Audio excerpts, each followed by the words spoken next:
Hey guys welcome back to the channel. So finally ಜಿಲ್ಲಾ ಫಾಟು ಅವರ ಡೆಬ್ಯೂ ನಮಗೆ ಡಬ್ಲ್ಯೂ ಕಂಪನಿಯಲ್ಲಿ ನೋಡೋದಕ್ಕೆ ಸಿಗುತ್ತೆ ಅಂತ ಅನ್ನಿಸ್ತಾ ಇದೆ. ಯಾಕಂದ್ರೆ ಅದೇ ರೀತಿಯ ಟೀಸರ್ಸ್ಗಳು ನಮಗೆ ಈಗಾಗಲೇ ನೋಡೋದಕ್ಕೆ ಸಿಕ್ಕಿದೆ. ರಿಯಾಲಿಟಿ ಆಫ್ ರೆಸ್ಲಿಂಗ್ ಅನ್ನೋ ಒಂದು ಶೋ ನಮಗೆ ನೋಡೋದಕ್ಕೆ ಸಿಗ್ತಾ ಇರುತ್ತೆ. ಇದು ನಮ್ಮ ಬೊಕರ್ಟಿ ಅವರ ರೆಸ್ಲಿಂಗ್ ಶೋ ಅಂತಾನೆ ಹೇಳ್ಬೇಕು. ಅಂಡ್ ಇಲ್ಲಿ ಸದ್ಯಕ್ಕೆ ನಮ್ಮ ಜಿಲ್ಲಾ ಫಾಟು ಅವರು ಇರ್ತಾರೆ. ಅಂಡ್ ಅಲ್ಲಿ ಅವರು ಯಾರ ಜೊತೆನೋ ಮ್ಯಾಚ್ ಅಲ್ಲಿ ಕಂಪೀಟ್ ಮಾಡ್ತಾ ಇರ್ತಾರೆ. ಅಂಡ್ ಆ ಒಂದು ಮ್ಯಾಚ್ ಅಲ್ಲಿ ಅವರು ಮಿಸ್ ಆಗಿ ಸೋತೋಗ್ತಾರೆ. ಯಾಕೆ ಅವರು ಸೋತೋಗ್ತಾರೆ ಅಂದ್ರೆ ಆ ಒಂದು ಮ್ಯಾಚ್ ಅಲ್ಲಿ ನಮಗೆ ರಿಕ್ಕಿ ಸ್ಟಾರ್ಕ್ ಅವರ ಇನ್ವಾಲ್ವ್ಮೆಂಟ್ ನೋಡೋದಕ್ಕೆ ಸಿಗುತ್ತೆ. ರಿಕ್ಕಿ ಸ್ಟಾರ್ಕ್ ಅವರು ಬಂದು ಜಿಲ್ಲಾ ಫಾಟು ಅವರ ಮೇಲೆ ಅಟ್ಯಾಕ್ ಮಾಡ್ತಾರೆ. ಅಂಡ್ ಆ ಒಂದು ವಿಚಾರದಿಂದ ನಮ್ಮ ಜಿಲ್ಲಾ ಫಾಟು ಅವರು ಸೋತೋಗ್ತಾರೆ. ಅಂಡ್ ರಿಕ್ಕಿ ಸ್ಟಾರ್ಕ್ ಎಲ್ಲಿದ್ದಾರೆ ನಿಮಗೆ ಗೊತ್ತಿರಬಹುದು. ಅವರು ಸದ್ಯಕ್ಕೆ ಈಗ NXT ಯ ಸೂಪರ್ ಸ್ಟಾರ್. ಸೊ ರಿವೆಂಜ್ ನ ತಗೊಳ್ಳೋದಕ್ಕೆ ನಮ್ಮ ಜಿಲ್ಲಾ ಫಾಟು ಅವರು ಆದಷ್ಟು ಬೇಗ ನಮಗೆ NXT ಯಲ್ಲಿ ನೋಡೋದಕ್ಕೆ ಸಿಗ್ತಾರೆ. ಅಂಡ್ NXT ಗೆ ಬಂದ್ರೆ ಆಫ್ ಕೋರ್ಸ್ ಅವರು ಡಬ್ಲ್ಯೂ ಕಂಪನಿಗೆ ಬಂದೇ ಬರ್ತಾರೆ ಅಂತಾನೆ ಹೇಳ್ಬೇಕು. ಸೊ ಫೈನಲಿ ಬರ್ಬೇಕಾಗಿತ್ತು. ಅಂಡ್ ಡಬ್ಲ್ಯೂ ಅವರು ಈ ರೀತಿ ನಮ್ಮ ಜಿಲ್ಲಾ ಫಾಟು ಅವ್ರನ್ನ ಕರೆಸ್ತಾ ಇದ್ದಾರೆ. ನಿಜವಾಗ್ಲೂ ನಾನಂತೂ ಸಿಕ್ಕಾಪಟ್ಟೆ ಹೈಪ್ ಅಪ್ ಆಗಿದ್ದೀನಿ.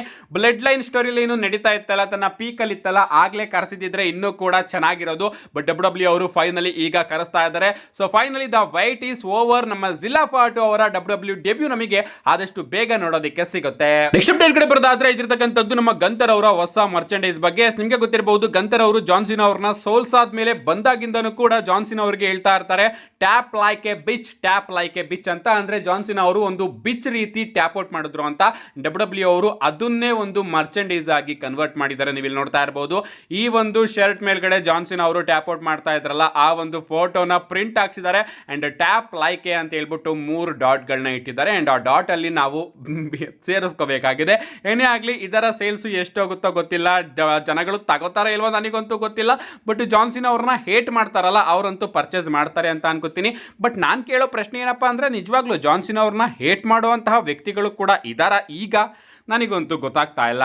ನೆಕ್ಸ್ಟ್ ಅಪ್ಡೇಟ್ ಕಡೆ ಬರೋದಾದ್ರೆ ಇದಿರ್ತಕ್ಕಂಥದ್ದು ರಾಯಲ್ ರಂಬಲ್ ಬಗ್ಗೆ. ರಾಯಲ್ ರಂಬಲ್ ಇನ್ನೇನು ಬರ್ತಾ ಇದೆ. ಅಂಡ್ ಅದಕ್ಕೋಸ್ಕರ ಹೊಸ ಸ್ಕ್ರಿಪ್ಟ್ ಕೂಡ ಲೀಕ್ ಆಗಿದೆ. ನೀವು ಇಲ್ಲಿ ನೋಡ್ತಾ ಇರಬಹುದು ರಾಯಲ್ ರಂಬಲ್ ನ ಸ್ಕ್ರಿಪ್ಟ್. ಯಾರ್ಯಾರು ಎಷ್ಟೆಷ್ಟು ನಂಬರ್ ಅಲ್ಲಿ ಎಂಟ್ರಿ ಕೊಡ್ತಾರೆ, ಅಂಡ್ ಯಾರು ವಿನ್ನರ್ ಆಗ್ತಾರೆ, ಯಾರು ರನ್ನರ್ ಅಪ್ ಆಗ್ತಾರೆ ಅಂತ ನೀವು ಇಲ್ಲಿ ನೋಡ್ತಾ ಇರಬಹುದು.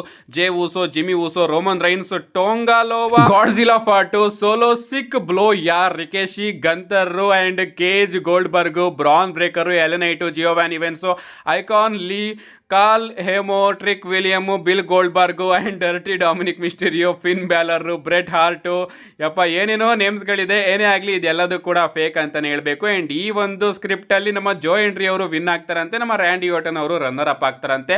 ಸೊ ಇದು ಕಂಪ್ಲೀಟ್ ಫೇಕು, ಯಾರು ಕೂಡ ನಂಬೇಡಿ. ನನ್ನ ವಾಟ್ಸ್ಆಪ್ ಗ್ರೂಪ್ ಅಲ್ಲಿ ಯಾರು ಬಿಟ್ಟಿದ್ರು ಅವ್ರಿಗೂ ಕೂಡ ಶೌಟ್ ಔಟ್ ನ ಕೊಡ್ತಾ ಇದ್ದೀನಿ. ನಮ್ಮ ನೆಕ್ಸ್ಟ್ ಅಪ್ಡೇಟ್ ಕಡೆ ಬರೋದಾದ್ರೆ ಇದಿರ್ತಕ್ಕಂಥದ್ದು ನಮ್ಮ ಟ್ರಿಪಲ್ ಎಚ್ ಅವರ ಬಗ್ಗೆ. ನಿಮ್ಗೆ ಗೊತ್ತಿರಬಹುದು, ಈಗ ಟ್ರಿಪಲ್ ಎಚ್ ಅವರು ಡಬ್ಲ್ಯೂ ಕ್ರಿಯೇಟಿವ್ ಹೆಡ್ ಆಗಿದ್ದಾರೆ. ಅಂಡ್ ಡಬ್ಲ್ಯೂ ಆಲ್ಮೋಸ್ಟ್ ಎಲ್ಲಾ ಸ್ಟೋರಿಗಳನ್ನು ಕೂಡ ನಮ್ಮ ಟ್ರಿಪಲ್ ಎಚ್ ಅವರೇ ಈಗ ಬುಕ್ ಮಾಡ್ತಾ ಇದ್ದಾರೆ ಅಂತಾನೆ ಹೇಳ್ಬೇಕು. ಬಟ್ ಆದ್ರೂ ಕೂಡ ಡಬ್ಲ್ಯೂ ಸಿಕ್ಕಾಪಟ್ಟೆ ಬೋರಿಂಗ್ ಆಗ್ತಾ ಇದೆ. ಅದರಿಂದ ಫ್ಯೂಚರ್ ಅಲ್ಲಿ ಡಬ್ಲ್ಯೂ ಅವರೇನಾದ್ರೂ ಟ್ರಿಪಲ್ ಎಚ್ ಅವ್ರನ್ನ ತೆಗ್ದಾಕ್ತಾರ, TKO ಅವರೇನಾದ್ರೂ ಟ್ರಿಪಲ್ ಎಚ್ ಅವ್ರನ್ನ ತನ್ನ ಸ್ಥಾನದಿಂದ ತೆಗೆದು ಹೊರಗಡೆ ಆಗ್ತಾರ ಅಂತ ನೀವೇನಾದ್ರೂ ಕೇಳಿದ್ರೆ, ರೀಸೆಂಟ್ ಆಗಿ ನಮ್ಮ ವಿನ್ಸ್ ರೂಸೋ ಅವರು ಇದ್ರ ಬಗ್ಗೆ ಸ್ಟೇಟ್ಮೆಂಟ್ ನ ಕೊಟ್ಟಿದ್ದಾರೆ. ನಮ್ಮ ಟ್ರಿಪಲ್ ಎಚ್ ಅವರಿಗಿಂತ ಮುಂಚೆ ವಿನ್ಸ್ ಮಿಕ್ಮೆನ್ ಅವರ ಕಾಲದಲ್ಲಿ ವಿನ್ಸ್ ರೂಸೋ ಅವರು ಟ್ರಿಪಲ್ ಎಚ್ ಅವರ ಸ್ಥಾನನ ಅಲಂಕರಿಸಿದ್ರು ಅಂತಾನೆ ಹೇಳ್ಬೇಕು. ಅಂಡ್ ಅವರು ಕೊಟ್ಟಿರ್ತಕ್ಕಂತಹ ಸ್ಟೇಟ್ಮೆಂಟ್ ಪ್ರಕಾರ ಈಗ ನಮ್ಮ ಟ್ರಿಪಲ್ ಎಚ್ ಅವರು ಬುಕ್ ಮಾಡ್ತಾ ಇದಾರಲ್ಲ, ಇದೇ ರೀತಿ ವರ್ಸ್ಟ್ ಬುಕಿಂಗ್ ನ ಮಾಡ್ತಾ ಹೋಗ್ತಾ ಇದ್ರೆ ಆದಷ್ಟು ಬೇಗ ಆ ಒಂದು ಟೈಮ್ ಕೂಡ ಬರುತ್ತೆ, ಟ್ರಿಪಲ್ ಎಚ್ ಅವರು ತನ್ನ ಸ್ಥಾನನ ಕಳ್ಕೋಬೇಕಾಗುತ್ತೆ ಅಂತ ನಮ್ಮ ವಿನ್ಸ್ ರೂಸೋ ಅವರು ಸ್ಟೇಟ್ಮೆಂಟ್ ನ ಕೊಟ್ಟಿದ್ದಾರೆ. ರೀಸೆಂಟ್ ಆಗಿ ಅವರು ಓಪನ್ ಆಗಿ ಟ್ರಿಪಲ್ ಎಚ್ ಅವರ ಮೇಲೆ ಇನ್ನ ಒಂದು ಸ್ಟೇಟ್ಮೆಂಟ್ ನ ಕೊಟ್ಟಿದ್ರು. ಟ್ರಿಪಲ್ ಎಚ್ ಅವರಿಗೆ ಹೊಟ್ಟೆ ಉರಿ ಇದೆ, ಅವ್ರಿಗಿಂತ ಬೇರೆ ಬೇರೆ ಸ್ಟಾರ್ಸ್ ಗಳು ಹೆಸರನ್ನ ಮಾಡ್ಬಿಡ್ತಾರೆ ಅಂತ.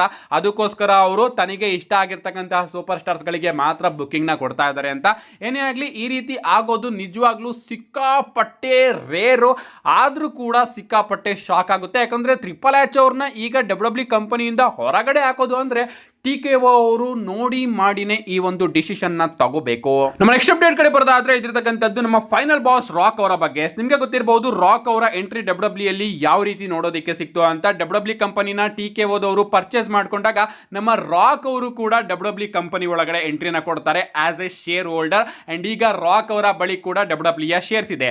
ಅಂಡ್ ರಾಕ್ ಅವರು ಈ 2 ವರ್ಷದಿಂದ ಡಬ್ಲ್ಯೂ ಕಂಪನಿಯಿಂದ ಎಷ್ಟು ಪ್ರಾಫಿಟ್ ನ ಮಾಡಿದ್ದಾರೆ ಅಂತ ನೀವೇನಾದ್ರೂ ಕೇಳಿದ್ರೆ, ಈ 2 ವರ್ಷದಿಂದ ನಮ್ಮ ರಾಕ್ ಅವರಿಗೆ $80 ಮಿಲಿಯನ್ ಸಿಕ್ಕಿದೆ ಡಬ್ಲ್ಯೂ ಕಂಪನಿಯಿಂದ. ಎಸ್, ಇದರಲ್ಲಿ ರಾಕ್ ಅವರ ಮ್ಯಾಚಸ್ಗಳು ಇನ್ಕ್ಲೂಡ್ ಆಗಿಲ್ಲ, ರಾಕ್ ಅವರ ಅಪಿರಿಯನ್ಸ್ಗಳು ಇನ್ಕ್ಲೂಡ್ ಆಗಿಲ್ಲ, ರಾಕ್ ಅವರ ಪ್ರೋಮೋ ಆಗಿರಬಹುದು, ಮರ್ಚೆಂಡೈಸ್ ಆಗಿರಬಹುದು, ಬೇರೆ ಏನು ಕೂಡ ಇನ್ಕ್ಲೂಡ್ ಆಗಿಲ್ಲ. ರಾಕ್ ಅವರು ಡಬ್ಲ್ಯೂ ಕಂಪನಿ ಜೊತೆ ಬಂದು ಸೇರ್ಕೊಂಡ್ರಲ್ಲ, ಅದಕ್ಕೋಸ್ಕರ ಡಬ್ಲ್ಯೂ ಅವರು $80 ಮಿಲಿಯನ್ ರಾಕ್ ಅವರಿಗೆ ಕೊಟ್ಟಿದ್ದಾರೆ. ಇನ್ನ ಬೇರೆ ಬೇರೆ ಕಡೆಯಿಂದ ರಾಕ್ ಅವರಿಗೆ ಎಷ್ಟು $1 ಮಿಲಿಯನ್ ಹೋಗಿರುತ್ತೆ ಸ್ವಲ್ಪ ಥಿಂಕ್ ಮಾಡಿ.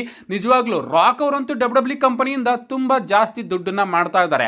ಮನೇಲಿ ಕೂತ್ಕೊಂಡಿದ್ರು ಕೂಡ ಅವ್ರ ಬಳಿ ದುಡ್ಡು ಬಂದು ಬೀಳ್ತಾ ಇದೆ ಗುರು. ನೆಕ್ಸ್ಟ್ ಅಂಡ್ ಫೈನಲ್ ಅಪ್ಡೇಟ್ ಕಡೆ ಬರೋದಾದ್ರೆ ಇದಿರ್ತಕ್ಕಂಥದ್ದು ಸತ್ ಫ್ರೀಕಿನ್ ರೋಲೆನ್ಸ್ ಅವರ ಬಗ್ಗೆ. ಪ್ರಾಬಬ್ಲಿ ನಮ್ಮ ಸತ್ ಫ್ರೀಕಿನ್ ರೋಲೆನ್ಸ್ ಅವರು ಚೆನ್ನಾಗಿ ರಿಕವರಿ ಆಗ್ತಾ ಇದ್ದಾರೆ ಅಂತ ಅನ್ಕೋತೀನಿ. ರೀಸೆಂಟ್ ಆಗಿ ಯಾವುದೋ ಒಂದು ಗೇಮ್ ಶೋ ನೋಡೋದಕ್ಕೆ ಸಿಗುತ್ತೆ ಅಂಡ್ ಅಲ್ಲಿ ನಮ್ಮ ಸತ್ ಫ್ರೀಕಿನ್ ರೋಲೆನ್ಸ್ ಅವರ ವಿಡಿಯೋನ ನೀವು ಇಲ್ಲಿ ನೋಡ್ತಾ ಇರಬಹುದು. ಅವರು ಸಿಕ್ಕಾಪಟ್ಟೆ ಚೆನ್ನಾಗೇ ಇದ್ದಾರೆ, ಕೈಯೆಲ್ಲದನ್ನು ಕೂಡ ಫ್ರೀ ಮಾಡ್ಕೊಂಡಿದ್ದಾರೆ ಅಂಡ್ ಆಕ್ಷನ್ಸ್ ಗಳನ್ನು ಕೂಡ ಮಾಡ್ತಾ ಇದ್ದಾರೆ. ಸೊ ಫೆಬ್ರವರಿ ಅಷ್ಟೊತ್ತಿಗೆ ನಮ್ಮ ಸೆತ್ ರೋಲೆನ್ಸ್ ಅವರ ರಿಟರ್ನ್ ನೋಡೋದಕ್ಕೆ ಸಿಗುತ್ತೆ ಅಂತ ಅನ್ಕೋತೀನಿ. ಸೆತ್ ರೋಲೆನ್ಸ್ ಅವರು ಕೂಡ ಹೇಳಿದ್ರು ಫೆಬ್ರವರಿ ಮಾರ್ಚ್ ಅಷ್ಟೊತ್ತಿಗೆ ನಾನು ಬರ್ತೀನಿ ಅಂತ. ಸೊ ಈ ಬಾರಿಯ ರಸಲ್ ಮೇನಿಯಾನ 99% ನಮ್ಮ ಸೆತ್ ರೋಲೆನ್ಸ್ ಅವರು ಅಟೆಂಡ್ ಆಗ್ತಾರೆ ಅಂತ ಅನ್ಕೋತೀನಿ.